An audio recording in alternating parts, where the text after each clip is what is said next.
There are times when I'm watching Caleb Williams where it's just not on time. It's just not on time. It's not on rhythm. It's clearly not what Ben Johnson's plan is going into that week. Truth be told, I expected a little bit more out of our squad to counter that. If we're talking about complimentary football, it's our first game in a while, really all season, that we didn't have a takeaway. I guarantee Ben Johnson wants to dink and dunk right now.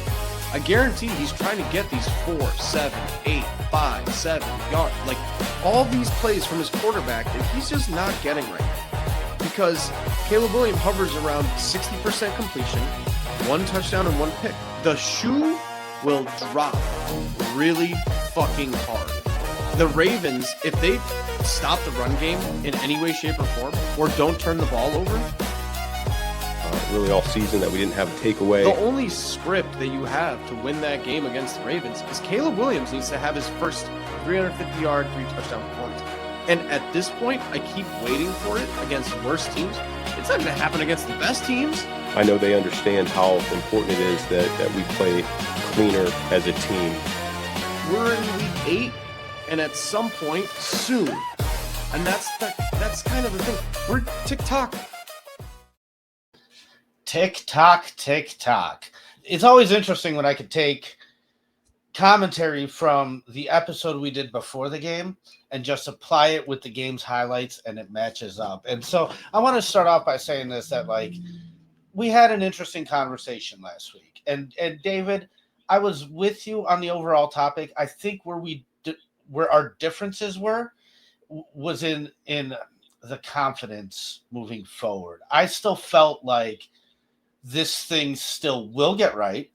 And I think your confidence was a lot lower than mine. I don't want to speak for you, but I think that's where we kind of deferred. But I agreed with you about the situation we're in at hand.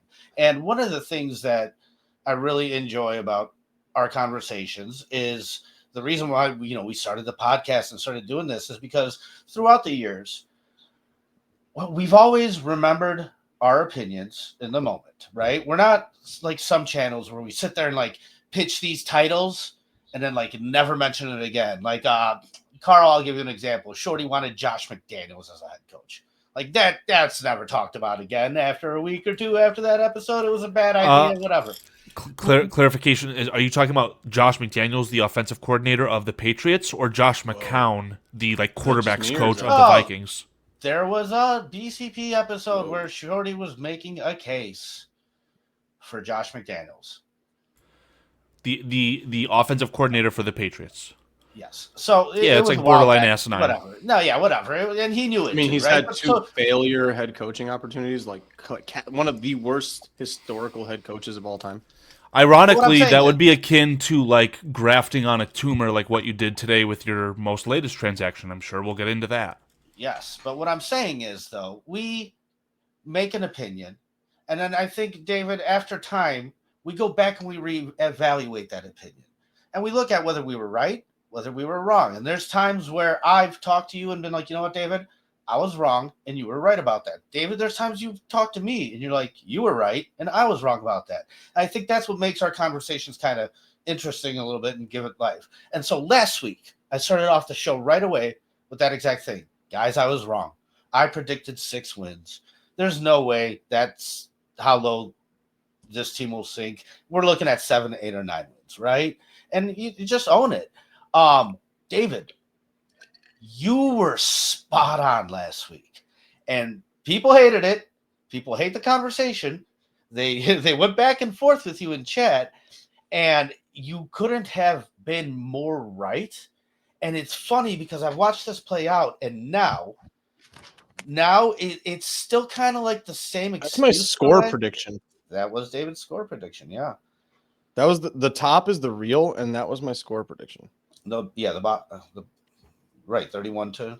Exactly. So, now it's funny because it's like the same conversations I heard last week. They're just repeating. The people are still telling me the same thing, and it's like, well, wait a second. We talked about it. The results are the results. Literally the only excuse left this time. That is the only one left. And I wanted to go ahead and start off the show by showing everybody this is why that's a bad excuse. It's actually counterintuitive to what actually happens.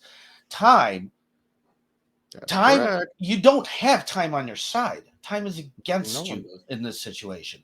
So if we take a look, this is just a list I found, and I think the guy initially split it up as who he thought was a good quarterback and bad quarterback. But whatever, regardless, they're all first round quarterbacks. I believe it goes to 2013. Now, except for the top two. I wanted to put the top two there for a reason.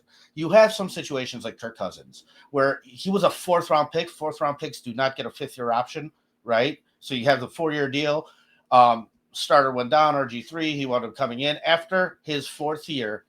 They franchise tagged him for a fifth. They franchise tagged him for a sixth, right? That's a weird situation. Dak Prescott, same thing, a fourth round pick. He played well after the rookie deal was up, franchise tagged for a year, and then signed for 4 years, right? Now, so that's not what we're talking about. We're talking about first round drafted quarterbacks that have a fifth year option available, quarterbacks like our quarterback, Caleb Williams. So I kind of tried to color code this a little bit.